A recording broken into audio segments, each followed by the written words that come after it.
بسم الله الرحمن الرحيم. الحمد لله وكفى وسلام على عباده الذين اصطفى. أما بعد فأعوذ بالله من الشيطان الرجيم. بسم الله الرحمن الرحيم. فقولا له قولا لينا لعله يتذكر أو يخشى. صدق الله العظيم وصدق رسوله النبي الكريم ونحن على ذلك من الشاهدين والشاكرين والحمد لله رب العالمين. بزرگان محترم، ابھی میں نے جو آیت پڑھی ہے وہ سورہ طٰہٰ کی آیت نمبر 44 ہے۔ اس آیت میں اللہ تبارک و تعالی اپنے ایک جلیل القدر پیغمبر حضرت سیدنا موسیٰ علیہ السلام سے خطاب کرتے ہوئے فرماتے ہیں کہ آپ اپنے چچیرے بھائی حضرت ہارون کے ساتھ فرعون کے پاس جاؤ اور فرعون کے پاس جا کر اس سے نرمی کے ساتھ گفتگو کرنا۔ فقولا له قولا لینا، آگے فرمایا لعلہ یتذکر او یخشی، امید ہے کہ وہ نصیحت قبول کر لے اور اللہ کا خوف اس کے دل میں آئے۔ بزرگان محترم، اللہ تبارک و تعالی نے اس موقع پر روئے زمین میں سب سے عظیم ہستی جو ہو سکتی ہے، کسی بھی زمانے میں کوئی نبی جب ہوتا ہے تو وہ روئے زمین میں سب سے عظیم ہستی اور عظیم شخصیت ہوتا ہے۔ نبی کی شان بہت اونچی ہوتی ہے۔ اللہ تبارک و تعالی نے نبی سے مخاطب ہو کر کے فرمایا کہ آپ جب فرعون کے پاس جائیں، آپ اور آپ کے بھائی حضرت ہارون جب فرعون کے پاس جائیں تو اس کے پاس جا کر کے نرمی سے گفتگو کرنا۔ اللہ کے نبی حضرت موسیٰ سے بڑھ کر کوئی مبلغ دنیا میں اس وقت موجود نہیں تھا، اور فرعون سے بڑا نافرمان اللہ کا اس وقت روئے زمین میں کوئی نہیں تھا۔ فرعون ایک ایسا انسان تھا جس نے خدائی کا دعویٰ کیا تھا۔ روئے زمین میں بہت کم لوگ دنیا کی تاریخ میں ایسے گزرے ہیں جنہوں نے اپنی خدائی کا دعویٰ کیا ہو، ان میں سے فرعون بھی ایک تھا۔ لیکن جس نے خدائی کا دعویٰ کیا ہے، اللہ تبارک و تعالیٰ اس سے نرمی سے گفتگو کرنے کے لیے کہتے ہیں، اور یہ فرما رہے ہیں کہ ہو سکتا ہے، امید ہے کہ وہ راہ راست پر آ جائے۔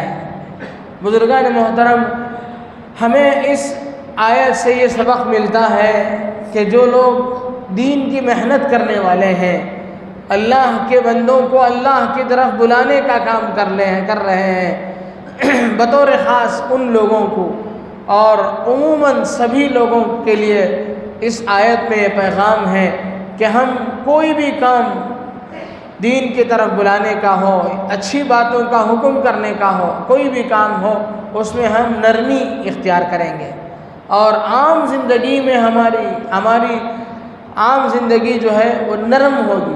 اللہ کے نبی صلی اللہ علیہ وسلم سراپا اخلاق تھے۔ آپ علیہ السلام نے فرمایا بعثت لأتمم مکارم الاخلاق، مجھے دنیا میں اس لیے بھیجا گیا ہے تاکہ میں اچھے اخلاق کی تکمیل کروں۔ آپ سراپا اخلاق تھے، آپ کے اخلاق کی وجہ سے آپ اس وقت کے سبھی لوگ متاثر تھے، اور آج تک دنیا کی جتنے لوگ دنیا میں آئے سبھی آپ علیہ السلام کے اخلاق کی تعریف کرنے والے ہیں۔ لیکن اس کے باوجود اللہ تبارک و تعالیٰ نے اپنے نبی حضرت محمد الرسول اللہ صلی اللہ علیہ وسلم سے فرمایا فَبِمَا رَحْمَةٍ مِّنَ اللَّهِ لِنْتَ لَهُمْ، اللہ کی رحمت آپ کے ساتھ شامل حال ہو گئی، جس کی بنا پر آپ نرم ہو گئے۔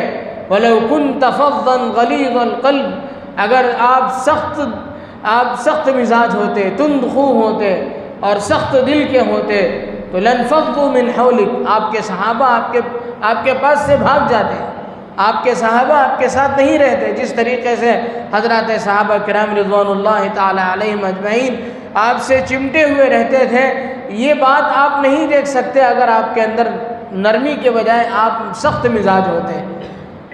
یہ اللہ نے رحم فرمایا، آپ کو نرم فرمایا، جس کی بنیاد پر یہ سب لوگ آپ کے ساتھ گھرے ہوئے ہیں، آپ کو گھیرے ہوئے ہیں، ورنہ یہ سب لوگ نفرت کر کے آپ سے بھاگ جاتے ہیں۔ وَلَوْ كُنْتَ فَظًّا غَلِيظَ الْقَلْبِ لَانفَضُّوا مِنْ حَوْلِكَ فَاعْفُ عَنْهُمْ۔ اللہ تبارک و تعالیٰ نے فرمایا کہ ان کی جو الٹی سیدھی حرکتیں کچھ بھی ہو جائیں گی انہیں معاف کیجیے۔ چنانچہ آپ سیرت میں دیکھیں، سیرت کا مطالعہ کر کے دیکھیں کہ اللہ کے نبی صلی اللہ علیہ وسلم نے جا بجا اپنے صحابہ کے ساتھ نرمی کا برتاؤ فرمایا۔ جب بھی کوئی موقع آیا، جب بھی کوئی معاملہ پیش آیا، آپ نے نرمی دکھائی امت کے ساتھ۔ روایات میں آتا ہے کہ ایک یہودی جس کے اوپر جس کا قرضہ اللہ کے نبی صلی اللہ علیہ وسلم کے ذمے تھا، آپ علیہ الصلاۃ والسلام نے کچھ قرضہ لے لیا تھا کسی یہودی سے، وہ آیا اللہ کے نبی صلی اللہ علیہ وسلم کے پاس، اس نے قرضے کا مطالبہ کیا، ابھی وقت دینے میں، ابھی وعدے کا وقت باقی تھا، ابھی کافی دن تھے وعدے میں۔ آپ علیہ الصلاۃ والسلام نے کہا کہ ابھی میں ادا نہیں کر سکتا ہوں، ابھی میرے پاس کچھ نہیں ہے۔ آپ نے معذرت کی تو اس نے کہا کہ جب تک تم نہیں دو گے میں تمہارے ساتھ چھوڑنے کا نہیں۔ آپ علیہ الصلاۃ والسلام نے کہا رہو میرے ساتھ، میں بھی تمہارے ساتھ رہتا ہوں۔ چنانچہ آپ اسی کے ساتھ رہے۔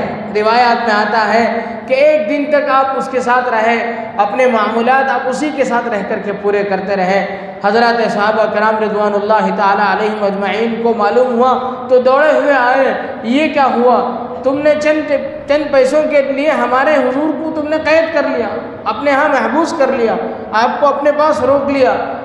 اللہ کے نبی صلی اللہ علیہ وسلم نے فرمایا کہ نہیں، ایسا اس کے ساتھ معاملہ نہ کیجیے، میرا اس کا معاملہ ہی، آپ لوگ اس میں بیچ میں نہ پڑیں۔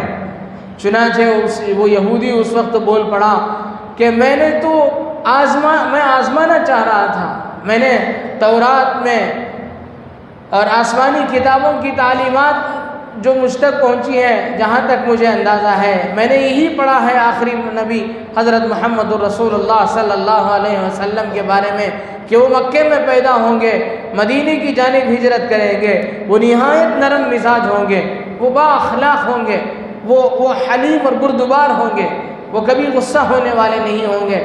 میں نے آزمانا چاہا، آپ بالکل اس میں کھرے نکلے، آپ 100% میں صحیح نکلے، اس لیے میں اب کلمہ پڑھ کر کے مسلمان ہوتا ہوں۔ اس نے گواہی دی، اس نے کلمہ شہادت پڑھا اور وہ مسلمان ہو گیا۔ اور پھر اس نے کہا کہ جو مال میرا آپ کے ذمہ ہے اس کا آدھا اللہ کے راستے میں خرچ ہے اور جو آدھا ہے وہ آپ کی مرضی ہے۔ یہ اللہ کے نبی صلی اللہ علیہ وسلم کے اخلاق تھے۔ جتنے لوگ اسلام قبول کرنے والوں میں سے ایک بڑی تعداد آپ علیہ الصلاۃ والسلام کی نرمی اور آپ کے اخلاق کو دیکھ کر کے متاثر ہو کر کے مسلمان ہو رہے تھے۔ ایک مرتبہ اللہ کے نبی صلی اللہ علیہ وسلم مسجد نبوی میں تشریف فرما تھے، ایک دیہاتی آئے، بڑے میاں تھے، ان کو اچانک مسجد کچی تھی، فرش بھی کچا، چھت بھی اس کا کچا، یعنی مٹی کی زمین تھی، کوئی گارے کا کام نہیں ہوا تھا، سخت زمین نہیں تھی، اسی مٹی کی زمین تھی اور اوپر بھی کچا چھپر تھا۔ ایک دیہاتی آیا، آ کر کے اسے پیشاب کی ضرورت محسوس ہوئی تو اس نے مسجد کے کنارے میں ہی پیشاب کرنا شروع کر دیا۔ صحابہ دوڑے، اسے مارنے کے لیے دوڑے۔ اللہ کے نبی صلی اللہ علیہ وسلم نے کہا کہ نہیں، رک جاؤ، اسے پیشاب کرنے دو۔ اس کے بعد جب اس نے پیشاب مکمل کیا تو پھر اللہ کے نبی صلی اللہ علیہ وسلم نے اس کے صفائی کا انتظام فرمایا۔ یہ اللہ کے نبی صلی اللہ علیہ وسلم کے اخلاق تھے۔ اگر پیشاب پر آپ لوگ سختی سے روکتے تو کبھی کبھار ایسا ہوتا ہے کہ پیشاب پر بندش لگ جاتی ہے اچانک روکنے کی وجہ سے، پھر کبھی کھلتا ہی نہیں پیشاب، مشکل میں پڑ جاتا۔ اللہ کے نبی صلی اللہ علیہ وسلم نے فرمایا کہ تم لوگ تنگی کرنے کے لیے نہیں بھیجے گئے ہو، آسانی پیدا کرو، سختی نہ کرو۔ آپ علیہ الصلاۃ والسلام نے اپنے صحابہ کو فرمایا۔ ایک مرتبہ آپ علیہ الصلاۃ والسلام تشریف فرما تھے، کچھ یہود اور دشمن اسلام آئے ان لوگوں نے اللہ کے نبی صلی اللہ علیہ وسلم کو سلام کرنے کی طرح ان لوگوں نے دوسرے الفاظ استعمال کیے۔ سلام ایک دعائیہ جملہ ہے جس میں السلام علیکم کے لفظ میں تم پر سلامتی ہو کے معنی ہیں اس کے، لیکن وہ لوگ وہ کہنے لگے السلام علیکم، تاکہ اللہ کے نبی صلی اللہ علیہ وسلم کو محسوس بھی نہ ہو اور آپ پر بد دعا بھی ہو جائے۔ حضرت ام المؤمنین حضرت عائشہ صدیقہ رضی اللہ عنہ پاس میں تشریف رکھتی تھیں، بہت غصے سے آگ بگولا ہو گئی اور غصہ ہو کر کے انہوں نے کہا کہ تم پر لعنت ہو، تمہارا ناس ہو۔ انہوں نے غصے میں کہنا شروع کر دیا۔ آپ علیہ الصلوۃ والسلام نے سمجھایا کہ عائشہ ایسا نہیں کرتی، یا عائشہ علیک بالرفق، نرمی کا برتاؤ کرو، ایسا نہ کہو۔ حضرت عائشہ غصے میں کہنے لگی یا رسول اللہ دیکھتے نہیں سنتے نہیں وہ لوگ کیا کہہ رہے ہیں؟ آپ علیہ الصلوۃ والسلام نے فرمایا نہیں میں سن رہا ہوں، تم اس کا جواب نہ دو، علیک بالرفق، نرمی کا برتاؤ کرو۔ آگے فرمایا فإن الرفق، اس لیے کہ نرمی لا يكون في شيء الا زانه، جس چیز میں نرمی ہوگی وہ نرمی جو ہے اس چیز کو مزین کر دے گی۔ ولا ينزع من شيء الا شانه، اور جس چیز سے نرمی اٹھا لی جاتی ہے وہ اس چیز کو خراب کر کے رہتی ہے۔ جس معاشرے میں نرمی ہوگی وہ معاشرہ سنبھلا ہوا ہوگا۔